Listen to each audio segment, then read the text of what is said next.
दिए उन्होंने, 7 booklet 7 issue की है ताकि जिसको कोई इशू है पोर्टल पे अपना करे। बिस्मिल्लाहिर्रहमानिर्रहीम, मेरा नाम उमर है और मैं एक टीचर हूँ, एंट्री टेस्ट एक्सपर्ट हूँ। 21,000 स्टूडेंट्स ने यहाँ पे एग्ज़ाम दिया MD कैट का फेडरल से।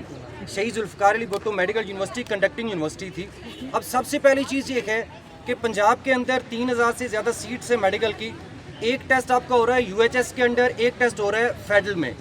अब इसका डिफ़िकल्टी लेवल और है, उसका डिफ़िकल्टी लेवल और है, 2 डिफरेंट टेस्ट हैं और मेरिट सबका इकट्ठा बन रहा है। इनजस्टिस तो यहीं पे हो गया सबसे पहले। दूसरी बात ये है कि जब 200 MCQs के अंदर अब एक पेपर आपका आ चुका है, उसके बाद बच्चों को पता ही नहीं MCQs कहाँ से आए हैं। पेपर अभी तक 3 दिन गुजर गए, अभी तक पेपर पब्लिक नहीं हुआ।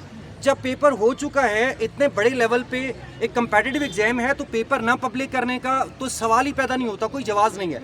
सबसे पहले तो उनको पेपर पब्लिक करना है, जो हमारी डिमांड्स हैं प्रोटेस्ट में, सबसे पहले तो पेपर पब्लिक करें। दूसरी बात यह है कि 200 में से 15-20 MCQs अगर गलत हैं, किसी की गलत है या वो आउट ऑफ सिलेबस है, तो एग्ज़ाम की क्रेडिबिलिटी क्या रह जाती है फिर।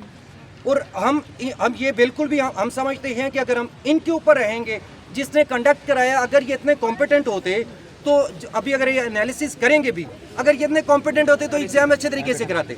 हम एक इंडिपेंडेंट कमेटी बननी चाहिए जिसमें स्टूडेंट्स के रिप्रेजेंटेटिव होने चाहिए, 4 सब्जेक्ट स्पेशलिस्ट, उसकी कमेटी की रिपोर्ट पब्लिक करें, पेपर का एनालिसिस किया जाए। जो क्वेश्चंस अगर 15 या उससे ज़्यादा क्वेश्चंस आउट ऑफ सिलेबस हैं तो रिकंडक्ट होना चाहिए। That's all.